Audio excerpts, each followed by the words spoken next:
On va commencer avec un chant qui dit « Alors que l'aube enlève le voile de tes rêves, danse et chante ». Vous pouvez vous lever pour chanter ce chant matinal.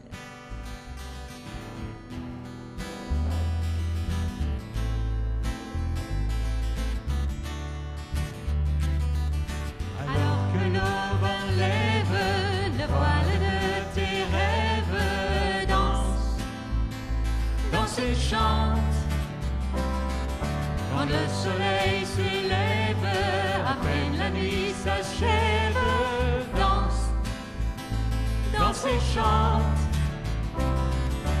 Danse et chante, danse et chante, danse et chante, n'attends pas. Danse et chante, danse et chante. Danse et chante devant le roi. Et la journée s'avance, les ennuis commencent. Danse, danse et chante. Puis à travers la brume, une lueur s'allume.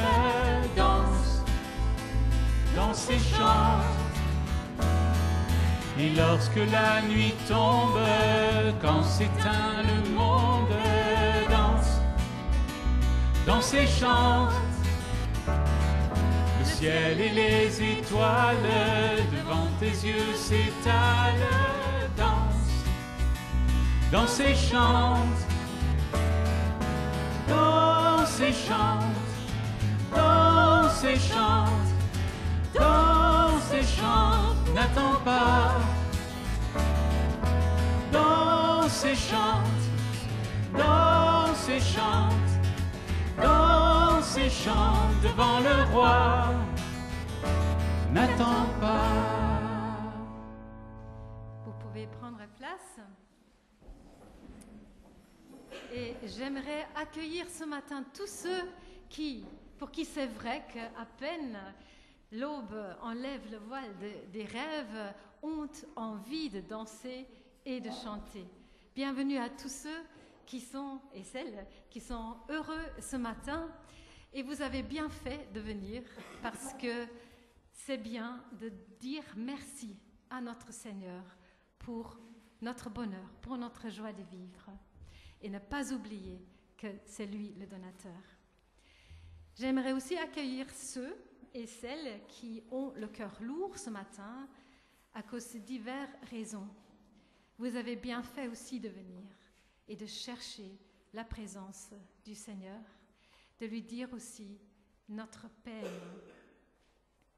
Ensemble, nous voulons nous concentrer sur ce qui fait notre espérance. Que nous soyons joyeux, que nous soyons dans la difficulté. Pierre écrit dans sa première lettre « Loué soit Dieu, le Père de notre Seigneur Jésus-Christ. Dans son grand amour, il nous a fait naître à une vie nouvelle, grâce à la résurrection de Jésus-Christ d'entre les morts, pour nous donner une espérance vivante. Car il a préparé pour nous un héritage qui ne peut ni se détruire, ni se corrompre, ni perdre sa beauté. Il le tient en réserve pour vous dans les cieux, vous qu'il garde par sa puissance au moyen de la foi en vue du salut qui est prêt à être révélé au moment de la fin. Voilà ce qui fait votre joie, même si actuellement il faut que vous soyez attristés pour un peu de temps par diverses épreuves. Je vous invite à prier. Seigneur, merci beaucoup que nous pouvons être ici ce matin, que nous soyons heureux, pleins de reconnaissance, que nous soyons dans les difficultés, le deuil et les larmes. Tu es là et nous voulons vraiment compter sur ta présence ce matin. Seigneur, que tu nous parles ce matin, que tu nous relèves, que tu nous donnes une perspective et que tu nous rappelles la joie du salut, cet héritage, cette espérance que nous avons auprès de toi. Amen. Viens nous comblé de toi, dit un chant qui est une prière, viens couronner de foi notre espérance. Descends sur nous, ô Dieu de gloire. Je vous invite à chanter ce chant. Si vous voulez, vous pouvez vous mettre debout.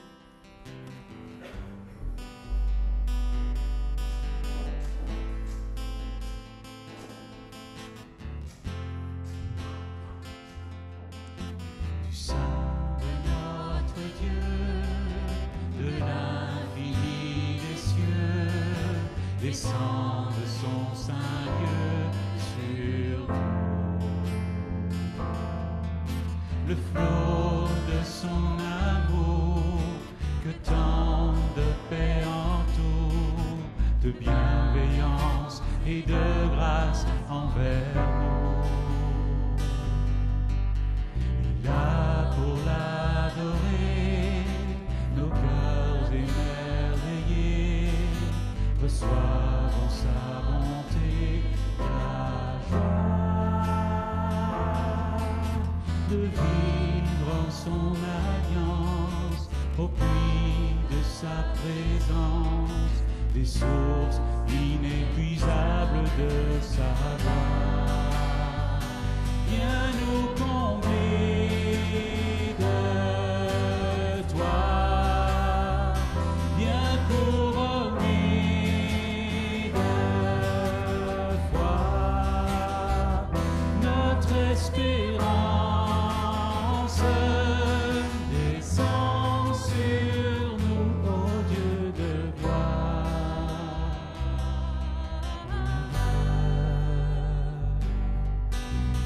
Partager ta vie au chant de ton esprit, nos cœurs répandent aussi ton nom. Qui parle et qui s'épanche, qui s'ouvre et qui se penche sur les eaux immuables du pardon. Que tous ensemble ainsi, devant toi réunis, nous recevions cette livre sainte, bonne et abondante, pure et bienfaisante, ordonnance éternelle de ta main. Viens nous combler de toi, viens couronner de foi notre espérance. Descends sur nous, ô Dieu de gloire.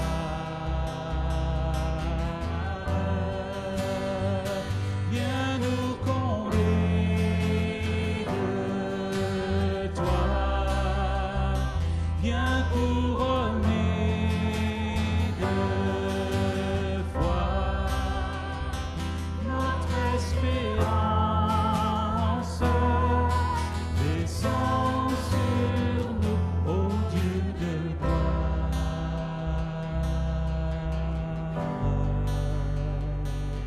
Ô Dieu de gloire.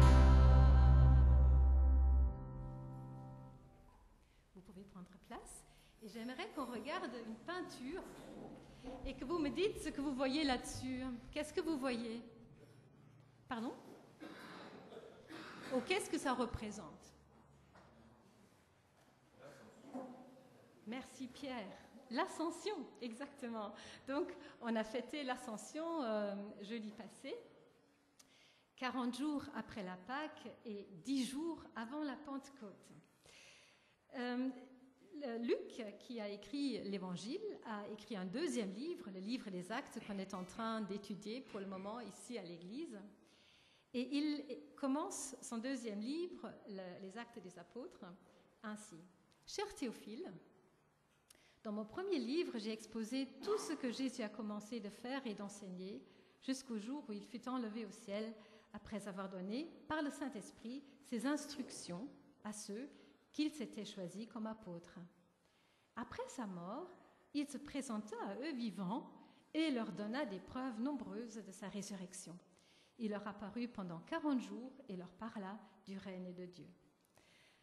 Durant 40 jours, ces 40 jours qui séparent la résurrection de l'ascension, Jésus s'est montré non pas aux sceptiques, mais aux siens. Déjà, le jour de la résurrection, il s'est présenté à Marie-Madeleine, aux femmes qui revenaient du tombeau, aux disciples d'Emmaüs, aux disciples sans Thomas, et même l'apôtre Paul dit qu'il s'est présenté à 500 personnes, à 500 croyants à la fois. Et puis, après, à plusieurs reprises et de différentes manières, il s'est montré aux disciples. Et petit à petit, grâce à cette apparition, les amis de Jésus comprennent vraiment qu'il est ressuscité. Et alors vient ce jour de l'Ascension. Or, un jour, qu'il prenait un repas avec eux, il leur recommanda de ne pas quitter Jérusalem, mais d'y attendre que son Père leur accorde le don qu'il leur avait promis. C'est le don que je vous ai annoncé, leur dit-il. Car Jean a baptisé dans l'eau, mais vous, c'est dans le Saint-Esprit que vous serez baptisés dans peu de jours. Le Saint-Esprit descendra sur vous, vous recevrez sa puissance et vous serez mes témoins à Jérusalem, dans toute la Judée et la Samarie et jusqu'au bout du monde. Après ces mots, ils virent s'élever dans les airs et un nuage le cacha à leur vue. Alors, l'ascension met fin aux apparitions du ressuscité. Jésus est monté au ciel et désormais, les disciples doivent faire le deuil d'une présence physique de leur maître. Mais Jésus a promis d'être présent avec eux sous une nouvelle forme. Il leur promet le Saint-Esprit. Et grâce à l'Esprit qu'il donnera à la Pentecôte, les disciples vont expérimenter une nouvelle manière de sa présence. Désormais, ils doivent croire sans voir. Désormais, ils doivent s'appuyer, chercher le Saint-Esprit qui les rend capables, leur donne la sagesse et la force pour accomplir leur mission. Mais ils devaient attendre. Ils ne devaient pas se dire, voilà, nous sommes convaincus maintenant que le Seigneur est vivant, il nous a enseigné. Non, ils devaient attendre que le Saint-Esprit arrive. Et je me suis dit que nous aussi, nous avons ce même privilège de pouvoir nous appuyer sur le Saint-Esprit. Mais c'est aussi une responsabilité de vraiment rechercher le Saint-Esprit, de nous mettre à son écoute, parce qu'on pourrait être tenté d'agir par nos propres forces. Et ça, c'est notre privilège et notre responsabilité aujourd'hui de vraiment nous mettre à l'écoute de l'Esprit de Jésus.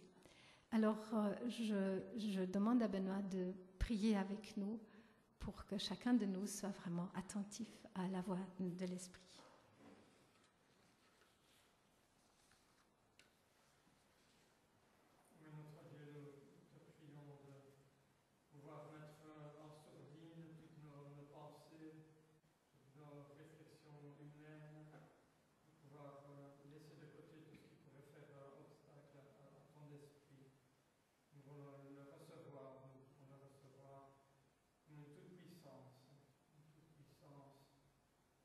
Fondée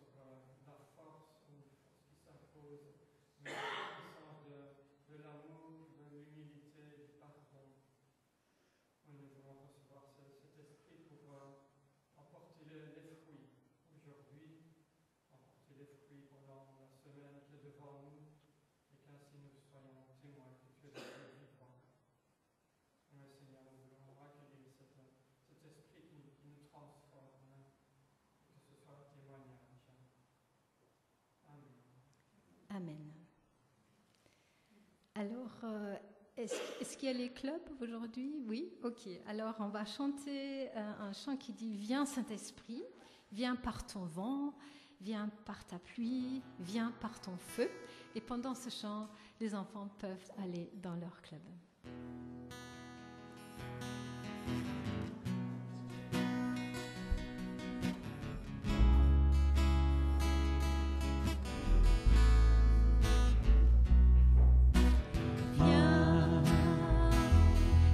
Saint-Esprit, viens par ton vent, remplir le temple que je suis.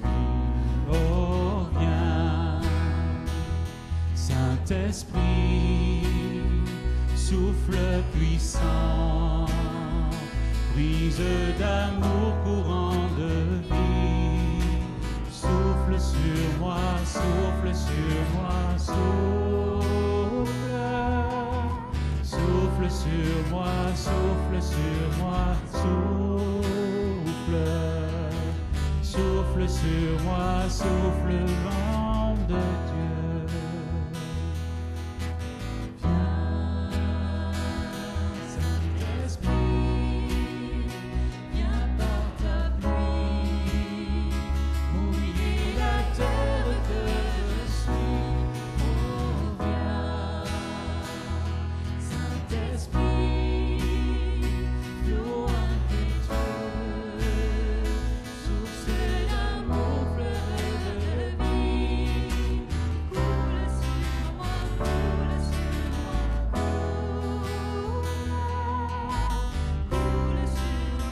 coule sur moi, coule sur moi, coule sur moi, coule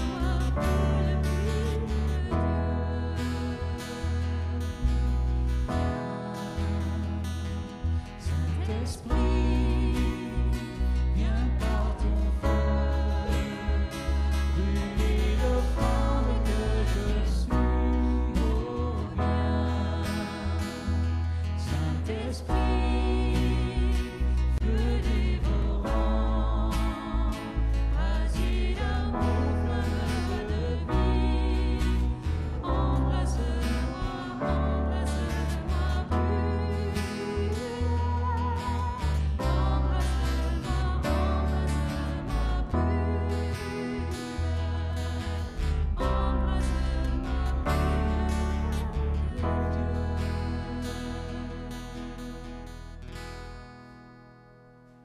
Vous pouvez prendre place.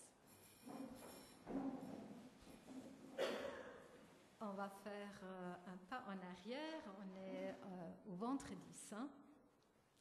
Et l'apôtre Paul écrit que le Seigneur, la nuit qu'il fut livré, prit du pain. Et après avoir rendu grâce, il le rompit et dit « Ceci est mon corps qui est pour vous. Faites ceci en mémoire de moi. » De même, il prit la coupe aussi, après le souper, en disant « Cette coupe est la nouvelle alliance en mon sang. Faites ceci toutes les fois que vous la boirez en mémoire de moi. Car toutes les fois que vous mangez ce pain et que vous buvez la coupe, vous annoncez la mort du Seigneur jusqu'à ce qu'il vienne. » Donc le Seigneur nous invite vraiment à penser, en prenant le vin et le pain, enfin c'est le jus chez nous, il nous invite vraiment à penser à sa mort à la croix et le pardon qu'il nous a acquis. Et c'est ça la base de notre espérance. Alors, il se peut qu'on est encore en recherche, on peut simplement laisser passer les éléments, mais l'invitation est là pour chacun.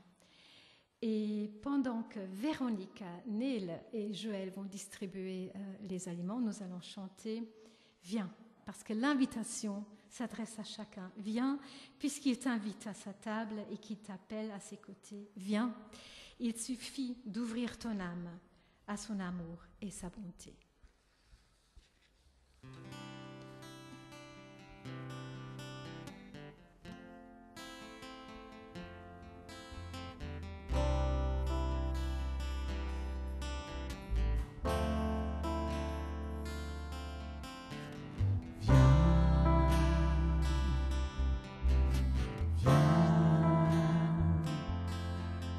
Puisqu'il t'invite sa table et qu'il t'appelle à ses côtés. Viens, viens, il suffit d'ouvrir ton âme à son amour et sa bonté. Viens, puisque l'ombre de l'hiver est déjà loin et que le chant de son cœur est en chemin jusqu'au tien.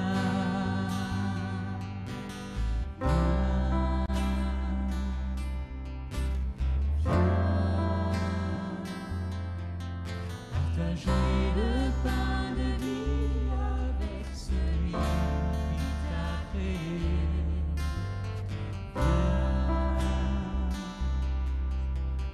Viens, étancher ta soif au puits de son regard et de sa paix. Viens, plus qu'un souffle.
Alors maintenant, je m'adresse à Ariane et je lui dis « Viens ». Et merci beaucoup d'avoir préparé un message pour nous.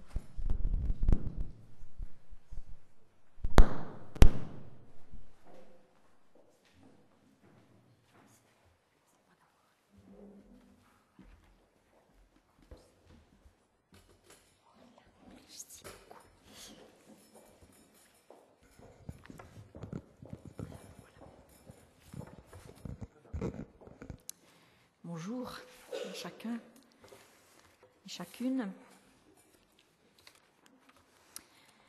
Alors, merci beaucoup à Heike pour sa présidence, qui va dans le sens de ce que je vais dire.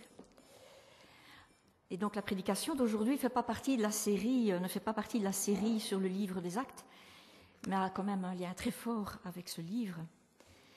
Et puisque vous avez déjà suivi une grande partie de ce livre, je serais curieuse de savoir quel en est l'événement qui vous frappe le plus. Moi, quand je pense au livre des Actes, je vois surtout le don du Saint-Esprit et son action pour l'établissement de l'Église. Ou encore, je pense aux voyages missionnaires de Paul, qui vont permettre une grande extension de l'Évangile dans le monde. Certains penseront peut-être aussi à Pierre et Corneille. Par contre, j'avoue que je pense beaucoup moins à l'ascension de Jésus, le moment où, après être mort, ressuscité et avoir enseigné les disciples, comme on l'a déjà vu, Jésus les quitte pour retrouver la gloire qu'il avait auprès de son Père dans le ciel. Pourtant, c'est bizarre parce que l'ascension, c'est le grand événement du tout début du livre des Actes. Voici comment Jésus lui-même explique l'importance de cet événement. Cependant, je vous dis la vérité, Il vaut mieux pour vous que je m'en aille, car si je ne m'en vais pas, celui qui doit vous venir en aide ne viendra pas à vous. Mais si je m'en vais, alors je vous l'enverrai.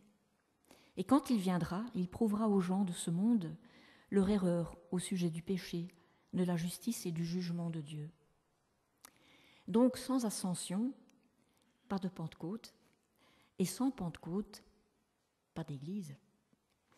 Et c'est pour cela donc que l'ascension constitue le moment charnière entre l'histoire des évangiles, c'est-à-dire la vie de Jésus avec ses disciples ici sur terre, et le livre des Actes, qui raconte la suite de l'histoire, où Jésus n'est plus physiquement présent sur terre et où l'Esprit Saint va être envoyé. Alors, on a déjà lu maintenant l'histoire de l'Ascension, mais je me permets quand même de vous la relire, comme ça vous l'avez encore bien fraîchement dans la tête. Après avoir souffert jusqu'à la mort, c'est aux apôtres que Jésus se montra en leur prouvant de bien des manières qu'il était vivant. Un jour, il leur donna cet ordre : « Ne vous éloignez pas de Jérusalem, mais attendez ce que le Père a promis et que je vous ai annoncé. Car Jean a baptisé dans l'eau, mais vous, dans peu de jours, vous serez baptisés dans l'Esprit. Vous recevrez une force quand l'Esprit Saint descendra sur vous. Vous serez alors mes témoins à Jérusalem, dans toute la Judée et la Samarie, et jusqu'au bout du monde. » Après ces mots, comme on l'a déjà lu donc, Jésus fut élevé vers le ciel pendant que tous le regardaient. Puis une nuée le cacha à leurs yeux, le cacha à leurs yeux.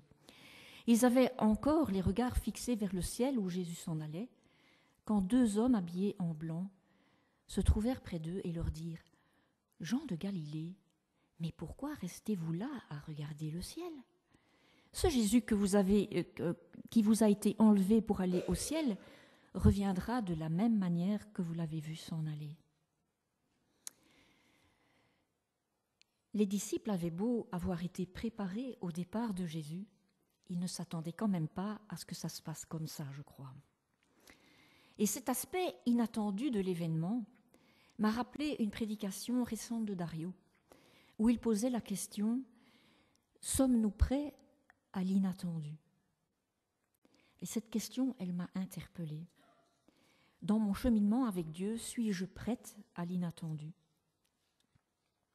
Suis-je prête à me laisser bousculer dans mon quotidien, à accepter les interruptions que la vie et Dieu met sur ma route ? Suis-je prête à me laisser émerveiller aussi par l'action de Dieu au travers des aléas de ma vie ? En d'autres termes, suis-je prête, suis-je prêt à suivre le chemin de vie tel que Dieu me le propose, dans l'expectative de l'œuvre de Dieu ? Et cette question, elle est cruciale pour tout disciple, et elle l'est particulièrement lors des événements de l'Ascension. Pourquoi ? Bien parce que la réponse que les disciples vont donner à cette question va déterminer si le livre des Actes va être écrit ou pas. Ou disons plutôt, comment le livre des Actes va être écrit. Et de la même manière, la réponse que je vais donner à cette question va déterminer comment le livre de mes actes va être écrit. Alors quand je parle de vivre dans l'expectative de l'œuvre de Dieu, on est tous d'accord de le faire.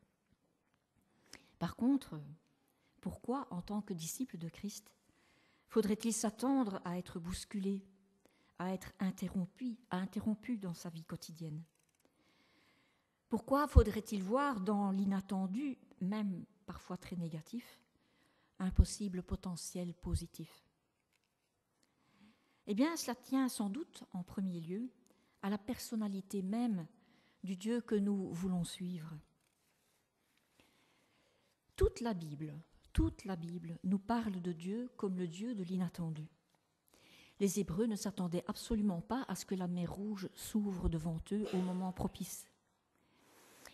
La pauvre veuve d'une ville qui s'appelait Sarepta ne s'attendait pas à ce que ses pots d'huile et de farine restent miraculeusement remplis pendant toute la période de sécheresse que le prophète Élie, qui logeait en fait chez elle, avait prédite.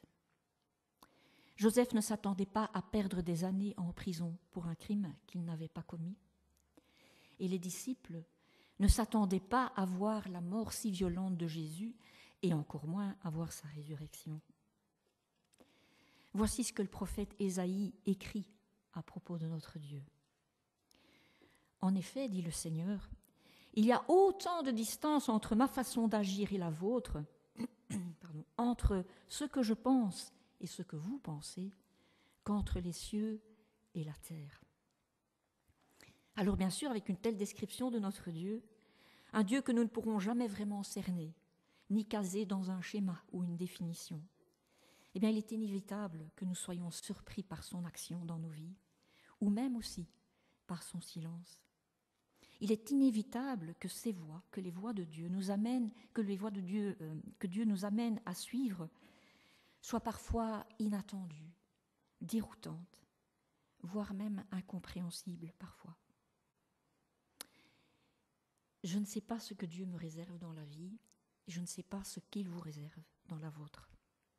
Il y aura peut-être des surprises extraordinaires qui ressembleront à la mer Rouge qui s'ouvre devant vous. Peut-être y aura-t-il une période extrêmement difficile et longue, comme pour la pauvre veuve à Sarepta, en pleine période de famine. Peut-être sera-ce des moments qui stagnent, où rien ne semble se passer, comme pour Joseph. Et peut-être même sera-ce des périodes de deuil causées par un départ, comme pour les disciples à l'Ascension. Oui, notre Dieu reste le Dieu mystérieux de l'inconnu, pour les humains à l'esprit limité que nous sommes. Mais ce que nous savons de lui, c'est que le Dieu de l'inattendu est avant tout Dieu. Dieu sait, il savait où mènerait l'ouverture de la mer Rouge. Il savait ce qui se passerait pour la veuve de Sarepta. Il connaissait le futur prestigieux de Joseph. Il connaissait la grâce pour toute l'humanité, par la mort, la résurrection, l'ascension de Jésus, etc. Dieu est Dieu. C'est lui qui sait, et il sait mieux que nous. C'est pour ça qu'il nous appelle constamment à le suivre sur le chemin de nos vies, parce qu'il est le seul réellement capable d'en comprendre le sens. Plus nous marchons avec Dieu, et plus nous découvrons qui est ce Dieu de l'inattendu. Plus nous découvrons qu'il peut faire sortir quelque chose de positif d'une situation qui, à première vue, est totalement désespérée. Et plus nous découvrons notre Dieu, et plus nous apprenons à ne plus avoir peur de ce qui nous bouscule, de ce qui nous interrompt, de ce que nous ne comprenons pas. C'est une des leçons que les disciples de Jésus avaient à apprendre. Ne plus avoir peur. Et tout au long des évangiles, les disciples avaient côtoyé le Dieu de l'inattendu, ce Jésus qui les surprenait sans cesse. Ils devaient donc y être habitués, non ? Mais maintenant que Jésus va les quitter physiquement, sont-ils à nouveau prêts à l'inattendu de ce départ et de ses conséquences aussi ? Jésus leur avait plusieurs fois annoncé qu'il les quitterait. « Je suis venu du Père et je suis arrivé dans le monde. Maintenant je quitte le monde et je m'en vais auprès du Père. » Mais malgré cela, malgré le fait qu'ils savaient tout ça dans leur tête, les disciples sont comme hébétés, tétanisés par ce qui se passe. Et dans notre passage, ils restent là, à regarder le ciel, là où Jésus se trouvait auparavant. Un peu comme s'ils s'accrochaient à sa présence physique, la présence de celui qu'ils ont connu, comme s'ils regardaient vers le passé pour le retenir juste encore un petit peu. On peut les comprendre, n'est-ce pas ? Quel choc, quel deuil aussi, comme l'a dit Heike. Ils avaient déjà connu la douleur de perdre Jésus lors de la crucifixion, mais cette fois-ci, ils savent que de leur vivant, ils ne le reverront plus. Alors qu'ils voudraient rester encore un petit peu avec ce Jésus, eh bien 2 hommes en blanc, inattendus eux aussi, les ramènent au présent de leur propre vie. Mais pourquoi restez-vous là à regarder le ciel, disent-ils. Et certaines traductions disent « Pourquoi vous arrêtez-vous à regarder le ciel ?» Un peu comme si ces 2 personnages disaient « Il ne faut pas vous arrêter de vivre et rester focalisé sur le passé. Tournez-vous Allez et vivez dans le présent tel qu'il s'ouvre à vous. Être prêt à l'inattendu, n'est-ce pas, au fond, accepter la vie telle qu'elle se présente maintenant. C'est peut-être accepter de vivre la vie sans regret, sans nostalgie, ou même sans amertume, parce que la vie n'est plus comme elle a été par le passé. C'est peut-être aussi accepter de vivre cette vie sans frustration, parce qu'elle n'est pas tout à fait comme elle aurait dû être, selon nos critères. C'est encore accepter de vivre sans défaitisme. C'est la vie, c'est comme ça, il n'y a rien à faire, alors on reste un petit peu là. En fait, si les deux messagers conseillent implicitement aux disciples d'arrêter de s'arrêter sur le passé et d'avancer dans la vie, c'est parce qu'ils savent qu'il y a un futur plein d'espérance qui les attend. Jésus va revenir. Ainsi donc, les deux inconnus ne conseillent pas de vivre la vie comme une espèce de carpe diem, où on profite de l'instant présent, parce qu'au fond, on ne sait pas de quoi demain est fait. Ils ne conseillent pas non plus de vivre cette vie par nos propres forces, par nos capacités ou nos connaissances, comme on nous l'enseigne souvent aujourd'hui. Non. Ils rappellent aux disciples qu'ils sont censés vivre le présent dans la perspective et même dans l'expectative du retour de Jésus. C'est exactement cette perspective, cette espérance du retour de Christ, tissée dans les mailles de chaque journée de notre vie, qui permet d'accepter la vie telle qu'elle se présente à nous, avec ses imprévus, ses accidents, ses incompréhensions parfois, avec ses joies et ses bonheurs aussi, des bonheurs inespérés parfois. Bref, accepter de vivre la vie dans toute sa variété. La perspective du retour de Christ, de Dieu lui-même, un jour, face à face, c'est ça qui change tout. Pour les disciples à l'Ascension et pour les disciples que nous sommes aujourd'hui. Et j'en veux pour preuve les détails supplémentaires que l'évangile de Luc donne sur l'attitude des disciples quand ils retournent à Jérusalem après le départ de Jésus. Luc écrit que les disciples sont retournés en ville, remplis d'une grande joie, et qu'ils louaient Dieu et se tenaient continuellement dans le temple.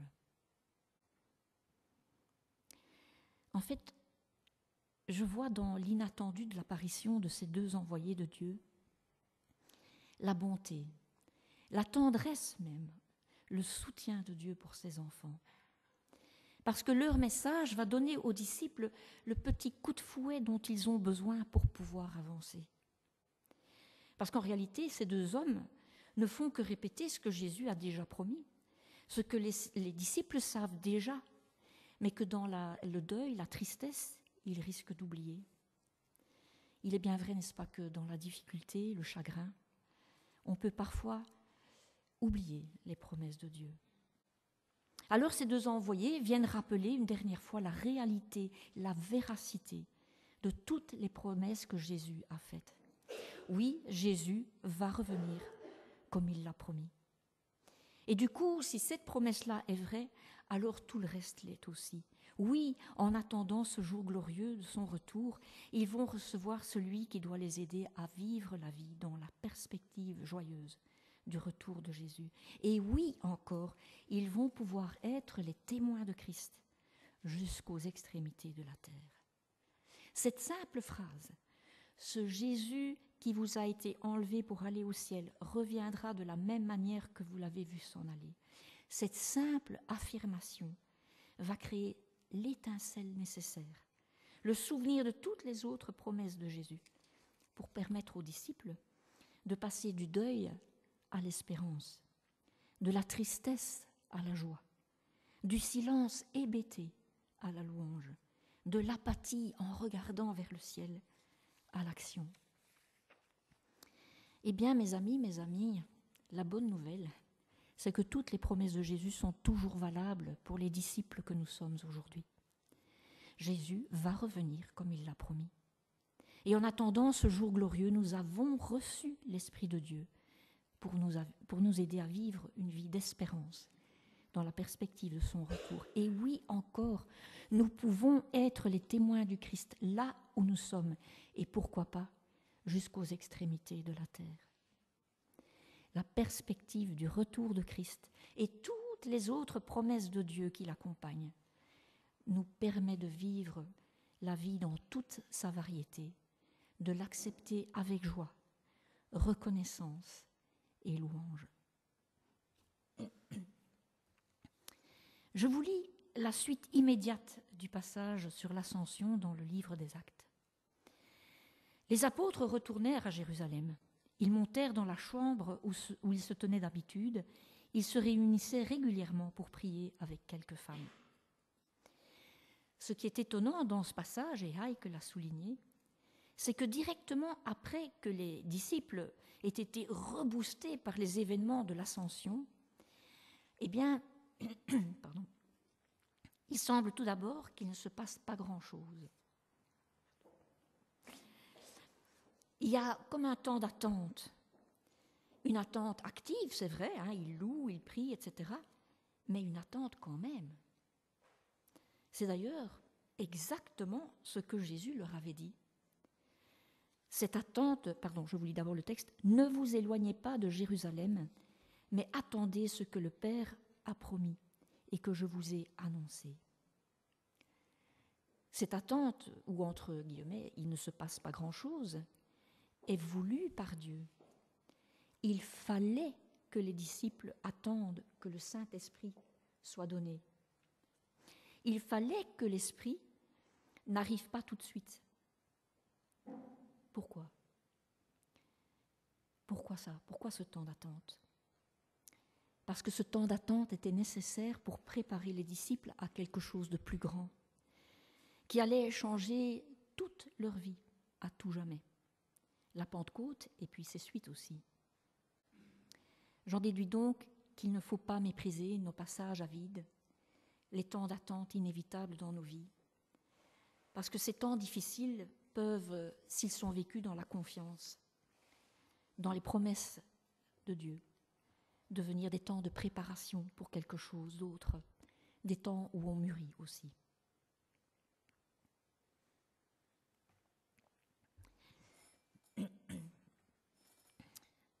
Après l'ascension de Jésus, en fait, les disciples ne savent pas à quoi s'attendre. Ils ont seulement la promesse que le Saint-Esprit va venir. Quand ? Comment ? Où exactement ? Ça, ils ne le savent pas. Mais ça suffit quand même pour qu'ils attendent dans la joie. Et ça me frappe. Quelle différence d'attitude avec celle qu'ils ont eue juste après la résurrection. Je ne sais pas si vous vous souvenez. Là aussi, il y a eu un temps d'attente, Hayek en a parlé aussi, entre les apparitions de Jésus. Et l'évangile de Jean nous apprend que les disciples, en attendant, décident d'aller pêcher. Ils semblent un petit peu désorientés, sans but face à l'attente. Alors ils pêchent toute la nuit sur le lac sans rien prendre, et le matin, un homme se trouve sur la plage, Jésus bien sûr, et il leur propose de jeter les filets de l'autre côté de la barque. Et alors là, ils font une pêche énorme. Et c'est lors de cette rencontre que Jésus, le bon berger, donnera à Pierre sa mission de prendre soin de ses brebis. Vous vous souvenez de cet événement ? Au départ, les disciples ne semblent donc pas être vraiment préparés à cette après-résurrection. Il y a comme un vide. Et dès lors, ils se réfugient dans la sécurité de ce qu'ils connaissent bien, c'est-à-dire la pêche. Par contre, après l'ascension, ils n'ont plus du tout la même attitude. Maintenant, ils sont focalisés sur un but, celui que Jésus leur a donné, sur la promesse du Saint-Esprit, sur la perspective du retour de Christ. Et dès lors, ils vivent l'attente dans la joie, en préparation de ce qui va suivre. En fait, aussi paradoxal que ça puisse paraître, pour être prêt à l'inattendu, il faut s'y préparer. Et ne pas le faire, c'est risquer de retourner à la sécurité de ce que nous connaissons et perdre la richesse et la profondeur la profondeur de vie que Jésus nous propose. Alors comment les disciples ont-ils été préparés à l'inattendu de l'action du Saint-Esprit qui allait venir? Premièrement, nous l'avons déjà vu, en gardant à l'esprit l'espérance qu'ils ont, la perspective finale de leur vie. Un jour, Jésus reviendra et ils vivront avec lui pour toujours. C'est deuxièmement, en entretenant quotidiennement un contact étroit avec Dieu. Nous l'avons déjà vu également. Ils étaient constamment dans le temple et louaient Dieu. Ils se réunissaient régulièrement pour prier et méditer les Écritures. Troisièmement,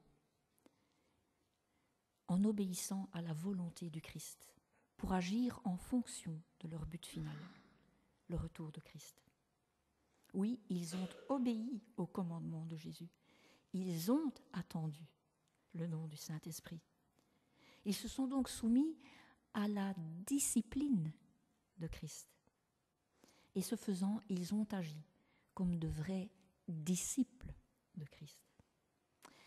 Mais ce que je remarque, c'est que cette discipline a été vécue dans la joie, parce qu'ils savaient que celui en qui ils avaient cru est vivant, qu'il leur avait donné une mission à accomplir, qu'il leur enverrait une aide extraordinaire et que finalement, il reviendrait.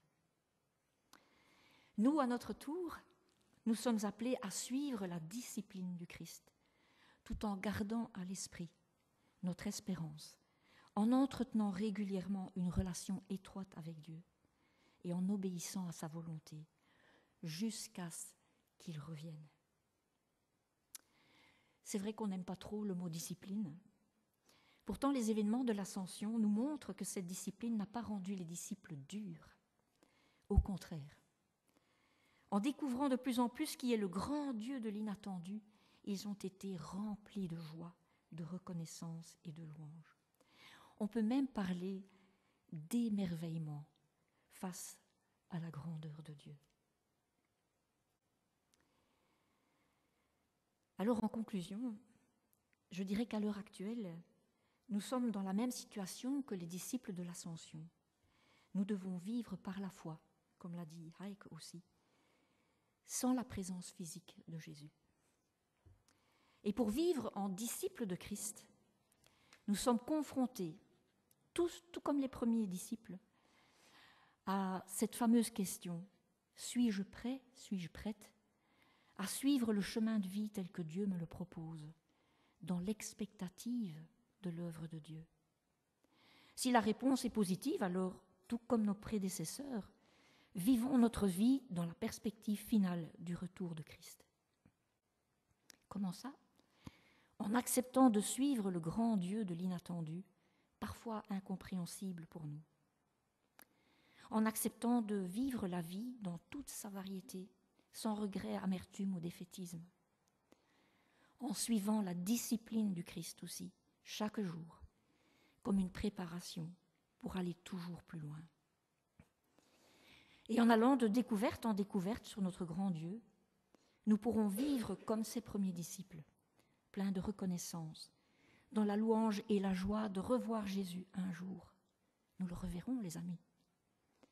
Un jour, face à face, dans la gloire. Pour terminer, tout à fait, je vous laisse avec cet extrait de l'apôtre Paul à méditer pendant le petit interlude. Je vous remercie. Que le Seigneur vous bénisse.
Un grand merci Ariane pour ce message à la fois interpellant et motivant.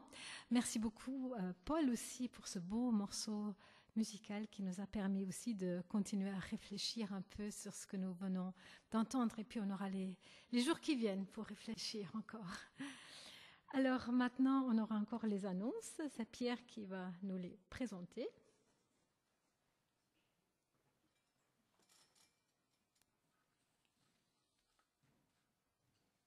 Les annonces du jour.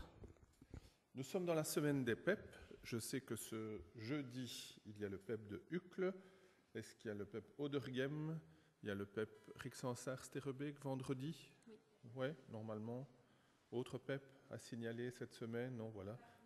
Cap-Nord, à Wemel, c'est jeudi, vendredi? Jeudi, hein. Jeudi aussi, voilà. Donc voilà, tous les PEP seront disponibles pour vous accueillir cette semaine. Dimanche prochain, 19 mai, c'est Culte Plus.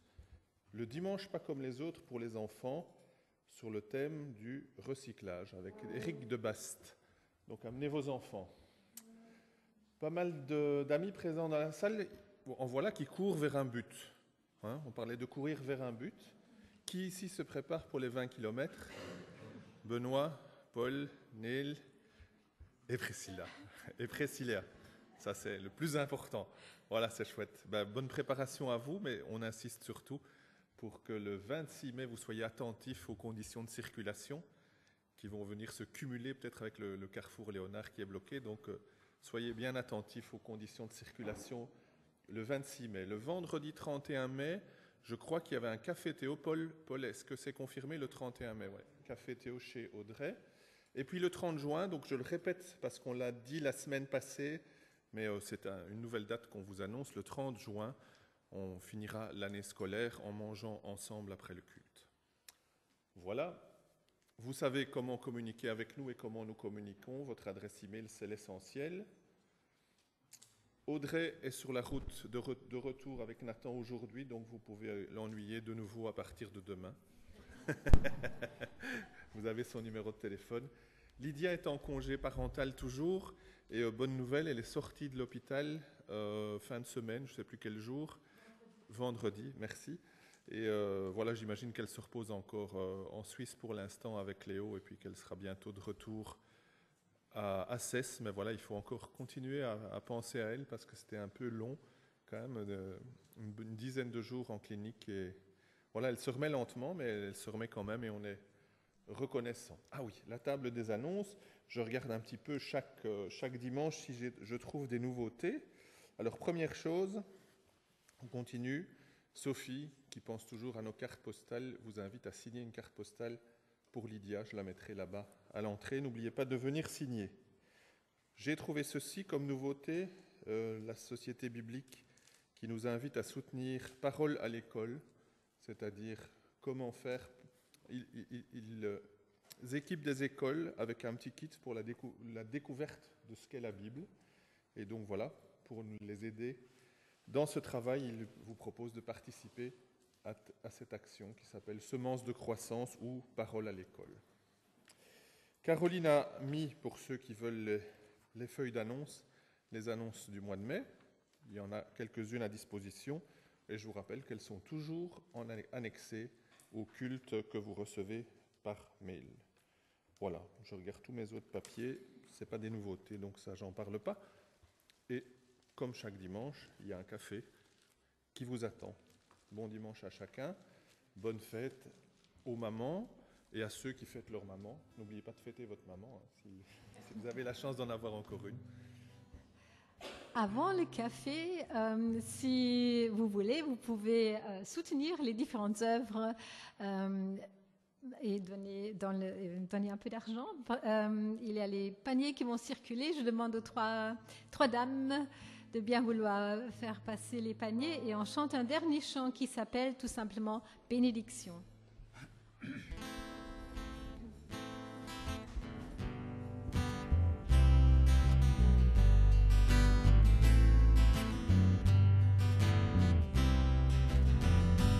Que la grâce et la paix du Seigneur soient déposées sur vos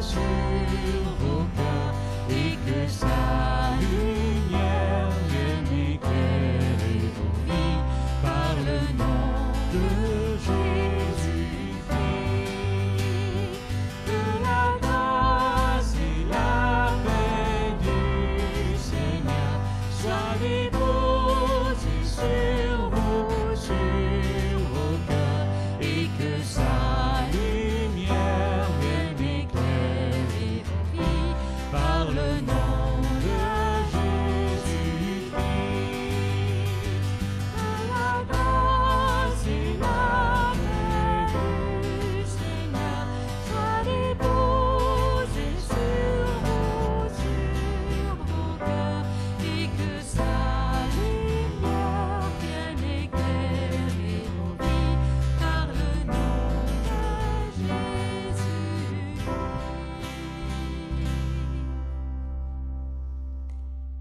Bon dimanche à chacun.